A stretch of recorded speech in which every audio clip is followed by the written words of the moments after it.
This is Roger Struckoff with Cloud Expo TV. We're on the first day of Cloud Expo 2018 in New York, and we're streaming live. Hello, everybody, wherever you are.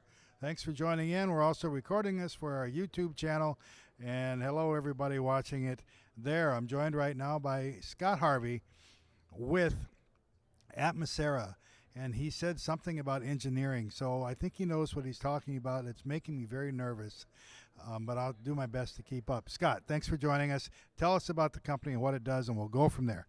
Thanks. Yeah, Atmosera we're essentially an ISP. We started years and years ago as an ISP, but we are a MSP now, and we participate and really fully deploy into managed Azure as well as private cloud, multi-tenant cloud.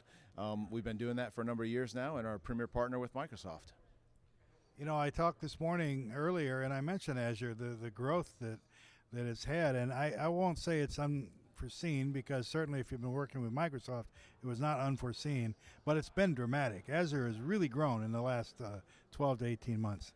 It absolutely has, and we see that in our own business. You know, we see that most of the incoming clients are requiring Azure, requiring any kind of a cloud, but Azure is the one we support. So, you know, we're looking at that and saying, wow, where is that growth coming from? And really it comes from the migrations of the private clouds and the on-premise clouds of the businesses that we're supporting. Yeah, you mentioned the being on premises now. So is this what sort of drove the decision to go from being an ISP to providing the managed services, that you're just getting this demand from customers? Yeah, for sure. You know, we've been in business for 23 years. We started business as an ISP way back when, and we went through the progression of becoming a co-location provider, which we still do, and then into managed clouds, private cloud and multi-tenant cloud. And then about 6 years ago, we were looking for the next way we could transform ourselves as a business, and really that was public cloud. And looking at that time, we looked at the AWS ecosystem, we looked at the Azure ecosystem, we looked at GCP as well.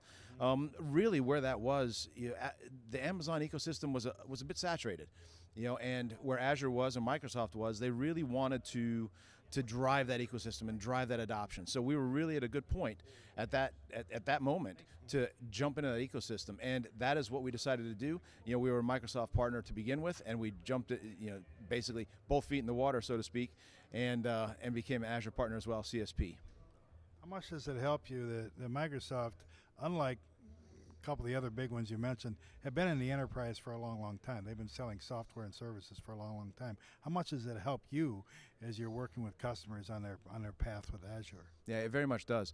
What we find in customer adoption is clients that come to us for Azure support really have already decided on the Microsoft ecosystem, because they're already using the enterprise applications on-premise. They're familiar with the company. They might even have an EA already in place from Microsoft, and it's just a natural adoption practice to go that way. So it helps a lot.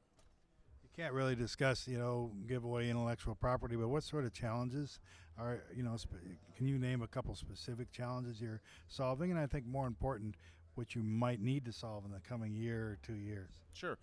The biggest problem with adoption of cloud is the governance of it, because it's so easy to spin things up and spin things down. You find that you're spending a lot more in public cloud than you would otherwise on private cloud. You're just bound in private cloud by how much resource you've already deployed.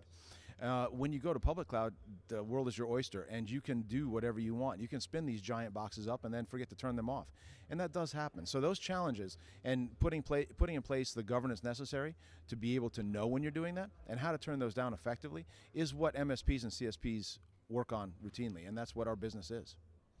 So this is a business, this challenge is something that you face from the beginnings of a company, but yeah, it sounds like kind of the opposite challenge that some of these people might be used to. Well, for sure. You've got, when you're talking about that, and additional challenges to solve too are just making sure that you can have the ease of adoption that you had on premise as well. It's not always, when you insert that governance into there, it's more difficult for clients to turn things up and turn things down at will. Yeah. But you also want to make it easy. So that is the challenge you were speaking about. How do you add the governance and then also add the ease of hyperscaler cloud? And that, what MSPs and CSPs do, like Atmosera, is we develop logic. We develop serverless logic, Java-based applications that ease in this transition, allow them to go ahead and still self-service, but self-service in a safe way. There you go. So Atmosera, how do people find you online, and where can they learn really more about everything you do? Yeah, sure. We can be found online at www.atmosera.com. Look us up there and certainly reach out to us. Ask us any questions you got. We'd be happy to help. Thanks for joining us. Thanks again for watching. For Cloud Expo TV, this is Roger Struckoff. Okay, thank you.